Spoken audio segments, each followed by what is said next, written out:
आपका मेरे चैनल भक्ति का ज्ञान में हार्दिक स्वागत है। भगवान शिव ने एक लालची बुढ़िया और उसकी भोली भाली बहू की कहानी सुनाई। एक गांव नदी के किनारे बसा हुआ था। उस गांव में कई ब्राह्मणों के घर थे और कुछ अन्य जातियों के भी घर थे। एक ब्राह्मण परिवार में एक बुढ़िया रहती थी जिसका पति स्वर्ग सिधार चुका था। उसके घर में एक बेटा और बहू थे। बेटा, जिसका नाम भोला था, अपने नाम के अनुरूप भोला भाला था। वह खेती बाड़ी करता और अपने परिवार का गुजारा करता था।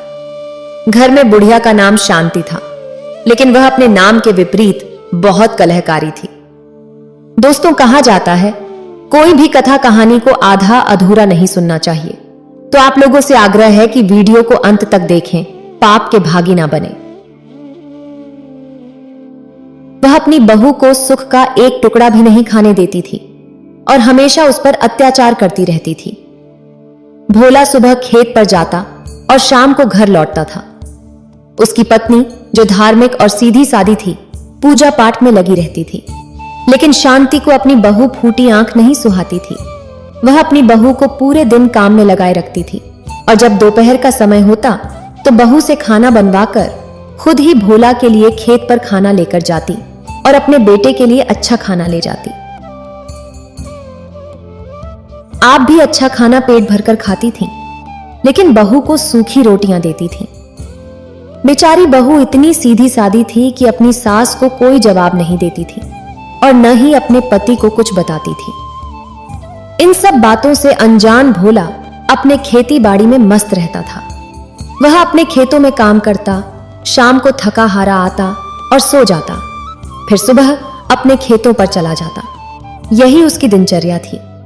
इधर सास हर वक्त बहू को ताने सुनाती रहती थी और अगर कोई काम गलत हो जाता तो उसे मारती पीटती भी थी और खाने के लिए सूखी रोटियां देती थी। लेकिन बेचारी बहू चुपचाप सब बर्दाश्त कर रही थी। ऐसे ही दिन बीत रहे थे। एक दिन जब सास अपने बेटे भोला के लिए रोटियां लेकर खेत पर गई हुई थी, तब एक पड़ोसन बहू के पास आई। उसका नाम राधा था। पड़ोसन ने राधा से कहा, राधा, क्या बात है बिटिया, तू तो बड़ी सूख कर कांटा हो गई है। राधा ने जवाब दिया, काकी, ऐसी तो कोई बात नहीं है। पड़ोसन ने कहा, अरे राधा बहू, हम सब जानते हैं, हमने यूं ही धूप में बाल सफेद नहीं किए हैं। तू बता, तुझे क्या परेशानी है। तब राधा ने अपनी सारी बातें बताई कि उसकी सास उसे बहुत परेशान करती है। पड़ोसन ने कहा, राधा, अब बस 5 दिन बचे हैं और कार्तिक का महीना शुरू होने वाला है। तुम एक काम करना, कार्तिक स्नान करना। कार्तिक स्नान करने से बहुत पुण्य और फल मिलता है।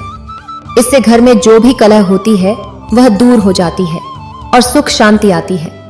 संतानहीन को संतान मिलती है, धनहीन को धन मिलता है, कुंवारी कन्याओं को योग्य वर मिलता है और बांझ को पुत्र मिलता है। इसलिए अगर तुम अपनी गृहस्थी में सुख शांति चाहती हो और घर की खुशियों के लिए कार्तिक स्नान करना, पीपल और पथवारी को सींचना, तुलसी जी को भी सींचना, यह अपना नियम बना लेना। तब वह बहू कहने लगी, ठीक है, मैं यह काम जरूर करूंगी। अब तक वह रोज सुबह उठकर आंगन में झाड़ू लगाती थी। वह गरीब घर की थी और उसकी मां ने जो संस्कार सिखाए थे वही वह निभाती आ रही थी। वह अपने घर में सबसे पहले उठकर झाड़ू लगाती, फिर घर के काम करती और नहा धोकर पूजा पाठ करती, सूर्य नारायण को अर्घ्य देती। लेकिन उसकी सास को उसका पूजा पाठ करना बिल्कुल पसंद नहीं था। वह उसे हमेशा ताने मारती और जली कटी बातें सुनाती रहती थी। फिर भी बेचारी राधा से जो बन पाता वह करती रहती थी। ऐसे ही उनके दिन बीत गए और धीरे धीरे ये 5 दिन भी बीत गए। राधा बहुत ही सीधी सादी थी। राधा अपनी सास से कहने लगी, सासू मां, कल से कार्तिक महीना शुरू हो रहा है और मैं भी नदी पर जाकर कार्तिक स्नान करना चाहती हूँ। मैंने सुना है कि कार्तिक स्नान, पीपल, पथवारी और तुलसी को सींचने से घर में सुख शांति आती है। यह सुनकर उसकी सास नाराज हो गई और बोली, तेरी क्या उम्र हो गई है जो तू कार्तिक स्नान करने जाएगी। मैंने कह दिया ना, हमारे पास फालतू समय नहीं है, चुपचाप अपने घर के कामों में लगी रह। लेकिन राधा ने मन में ठान लिया था कि वह कार्तिक स्नान जरूर करेगी। उसने सोचा, मैं सुबह जल्दी 4 बजे उठ जाऊंगी, क्योंकि सासू माँ थोड़ी देर से उठती हैं। उनके उठने से पहले ही मैं पानी भरने का बहाना बनाकर गंगा घाट पर जाकर स्नान कर लूंगी और वहीं पर तुलसी, पीपल, पथवारी को सींच दूंगी। धीरे धीरे 4-5 दिन बीत गए और कार्तिक महीना शुरू हो गया। एक सुबह राधा जल्दी उठी और देखा कि उसकी सासू माँ अभी सो रही हैं। उसने झट से मटका उठाया और नदी के घाट पर पहुंच गई। वहां बहुत सी औरतें पूजा कर रही थीं। राधा ने भी स्नान किया और मटके में पानी भरकर पीपल, पथवारी और तुलसी को सींच दिया। सास के डर से वह दीपक और प्रसाद नहीं ले जाती थी, बस घड़े से ही उन्हें सींच देती थी। जल से यही उसका नियम था और वहां जाकर वह जो कहानी सुनने लगी, कार्तिक की पीपल, पथवारी और तुलसी माता की कहानी सुनकर वह बड़े सुबेरे ही घर वापस आ गई और अपने रोज के कामों में लग गई। अब उसने ऐसा नियम बना लिया था कि उसकी सासू मां को पता भी नहीं चलेगा और वह कार्तिक स्नान भी कर लेगी। धीरे धीरे बहू जब रोज ऐसा करने लगी तो एक दिन सास की आंख खुल गई। उसने देखा कि उसकी बहू घर पर नहीं है। यह देखकर सास के तन बदन में आग लग गई। उसने सोचा, आने दे आज इसे अच्छा मजा चखाऊंगी। लेकिन सास ने भी अपने मन में एक योजना बना ली थी। राधा ने उसे बताया था कि वह पीपल, पथवारी और तुलसी जी सींचेगी। इसके लिए उसने नियम बनाया है, तो अब मैं इसका नियम अच्छे से निभाऊंगी। इसका नियम नहीं तोड़ा तो मेरा नाम भी शांति नहीं। जब बहू घर आई, मटका पलहंडी पर रखा और अपने कामों में लग गई। सास कहने लगी, बहू, मैंने तुझसे मना किया था, लेकिन तू नहीं मानी। बेचारी बहू कुछ नहीं बोली। सास बड़बड़ाती रही और बहू अपने काम में लगी रही। अब सास ने सोचा, सुबह सुबह मेरे उठने से पहले यह घड़ा उठाकर जाती है, यानी बर्तन तो कोई लेकर नहीं जाती थी, क्योंकि बर्तन इसलिए नहीं लेती थी कि अगर उनकी आवाज होगी तो सास जाग जाएगी। इसलिए मैं घड़े से ही पीपल, पथवारी को सींच देती थी। अब मैं इसका घड़ा सुबह सुबह बदल दूंगी। देखती हूं ये कैसे अपना नियम निभाएगी, कैसे पीपल, पथवारी सींचेगी। अब बहू भी रात को सो गई और सासू मां भी सो गई। जब बहू सो गई तो सास ने एक कच्ची मिट्टी का घड़ा उस घड़े की जगह रख दिया, ताकि पानी में जाते ही वह घड़ा घुल जाएगा। अब बहू सुबह जल्दी में थी। राधा सुबह जल्दी उठी, क्योंकि उसे कार्तिक स्नान करना था और सास का भी डर था, कहीं सासू मां उठ गई तो उसका नियम ना छूट जाए। उसने जल्दी से घड़े को उठाया और नदी के घाट पर जाकर स्नान किया। स्नान करने के बाद जब राधा घड़े को नदी में भरने लगी तो उसने सोचा कि चलो अब पीपल, पथवारी और तुलसी जी को सींच देती हूं। लेकिन जैसे ही उसने पानी भरना शुरू किया, उसने देखा कि उसका घड़ा तो फूट गया और उसकी मिट्टी पानी में घुल गई। यह देखकर राधा रोने लगी और पीपल और तुलसी जी के पास जाकर बैठ गई। तुलसी जी का पौधा हरा भरा लहरा रहा था और पीपल का वृक्ष भी घना और भारी था। पीपल के वृक्ष के नीचे बैठकर राधा रोने लगी और कहने लगी, हे प्रभु, हे कार्तिक महाराज, मेरा कार्तिक का नियम टूट गया। अब मैं इन्हें कैसे सींचूं? राधा वहीं रोती रही और अपने आंसू पोंछती रही।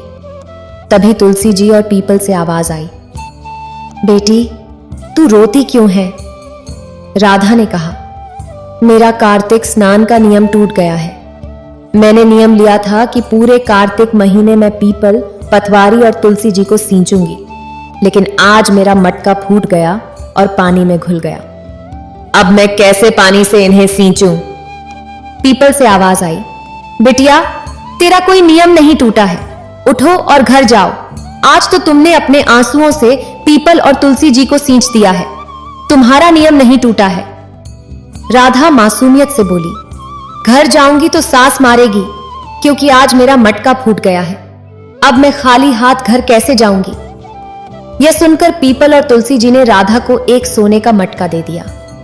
अब सोने के मटके में पानी भरकर राधा घर आ गई और मटका पलंडे पर रखकर अपने घर के कामों में लग गई। वह इतनी भोली भाली थी कि उसने ध्यान भी नहीं दिया कि उसे सोने का मटका मिला है। जब उसकी सास जगी तो उसने बहू को ताने दिए कि मटका कहां है। जैसे ही सास की नजर पलंडे पर गई, वह हैरान रह गई और उसकी आंखें फटी की फटी रह गईं। यह क्या? अरे पलहंडे पर सोने का मटका चमक रहा है। वह बहू से बोली, अरे बहू, ये सोने का मटका कहां से आ गया? तब बहू कहने लगी, माँ जी, मैं जब सुबह स्नान करने गई थी और घड़े में पानी भर रही थी तो मिट्टी का मटका पानी में घुल गया।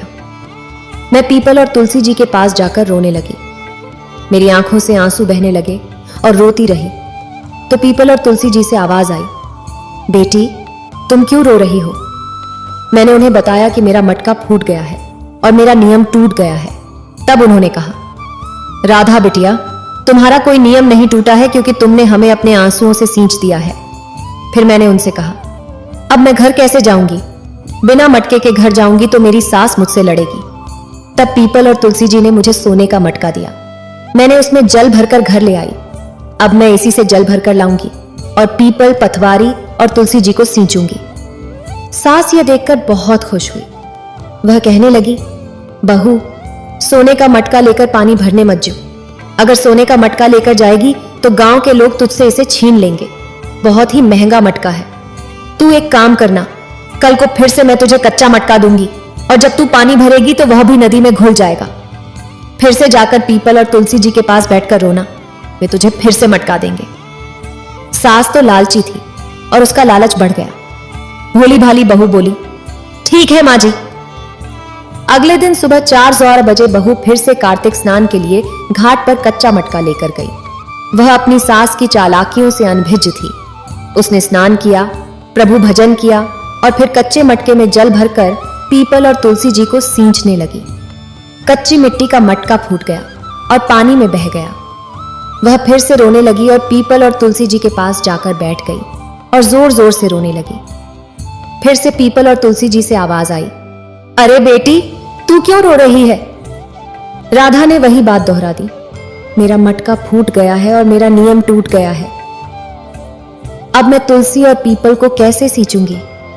तब उसमें से आवाज आई, तुम्हारा कोई नियम नहीं टूटा है। तुम्हारे आंसुओं से तुमने हमें सींच दिया है। अब वह फिर से कहने लगी, हे तुलसी माता, हे पतवारी माता, हे पीपल देवता, हे कार्तिक महाराज, अगर मैं बिना मटके के घर जाऊंगी तो मेरी सास मुझे मारेगी और मुझ पर अत्याचार करेगी। तुलसी जी ने फिर से बहू को चांदी का मटका दे दिया। बहू खुशी खुशी उसे जल से भरकर ले आई और पलंडे पर रख दिया। सास बहुत खुश हुई, लेकिन चांदी का मटका देखकर उसका लालच और बढ़ गया। उसने बहू से कहा, अगले दिन तुझे फिर से कच्चा मटका दूंगी और तू फिर से यही करना।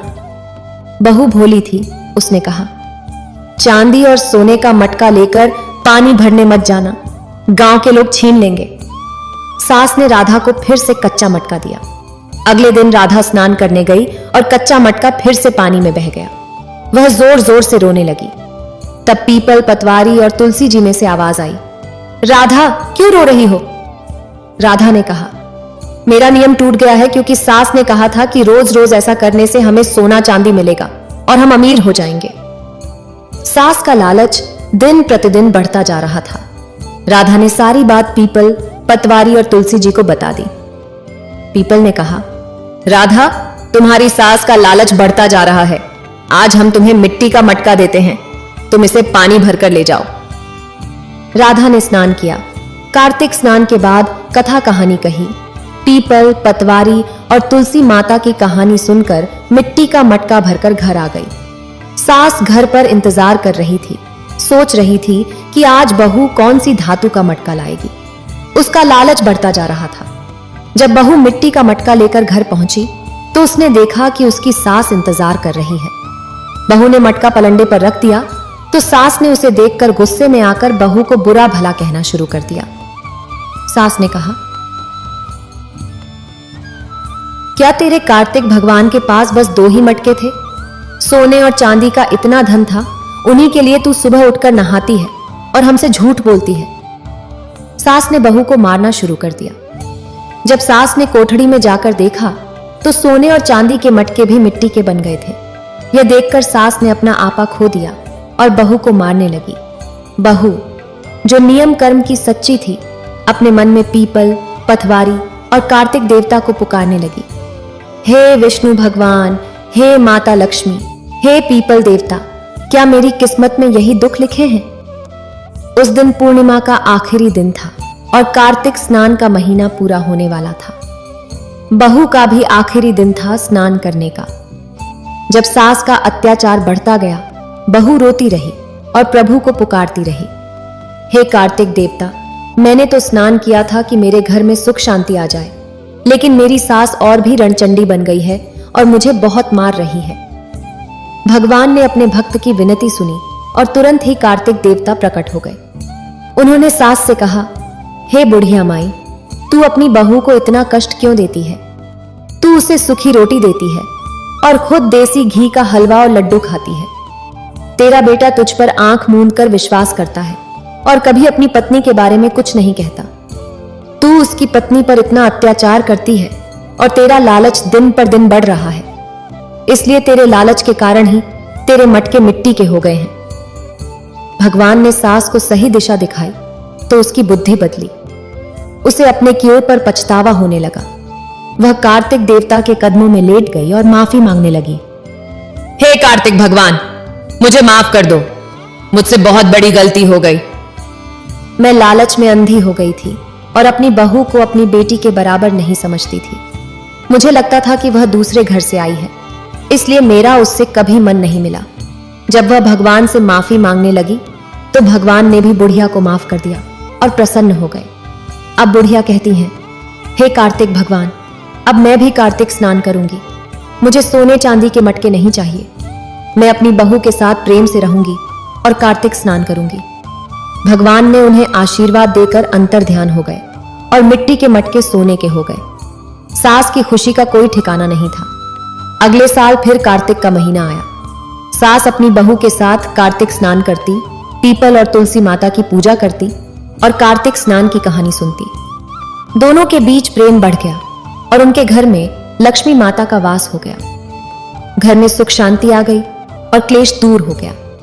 दोनों सास बहू हंसी खुशी रहने लगी। 9वें महीने में राधा ने एक सुंदर बेटे को जन्म दिया और उसका नाम कार्तिक रखा। वे बड़े प्रेम से उसका पालन पोषण करने लगी। राधा के घर में खुशियों का वास हो गया और भोला भी अपनी पत्नी और मां का प्रेम देखकर बहुत प्रसन्न रहने लगा। पहले वह जानता था कि उसकी मां उसकी पत्नी को खुश नहीं रखती, लेकिन अब वह बहुत खुश था। उनके घर में सुख शांति आ गई थी। हे कार्तिक देवता, हे पीपल देवता, हे तुलसी माता, हे पतवारी माता, जैसे आपने राधा की सुनी वैसे सबकी सुनना। जिनके पास धन नहीं है उन्हें धन देना, जिनके पास पुत्र नहीं है उन्हें पुत्र देना, जिनके पास विद्या नहीं है उन्हें विद्या देना और कुंवारी लड़कियों को सुंदर घर और वर देना। कार्तिक स्नान की बहुत महिमा है। जितना गुणगान करो उतना कम है। अगर आपको ये वीडियो अच्छी लगी हो तो लाइक करें और शेयर करें और मेरे चैनल भक्ति का ज्ञान को सब्सक्राइब करें। आपका धन्यवाद।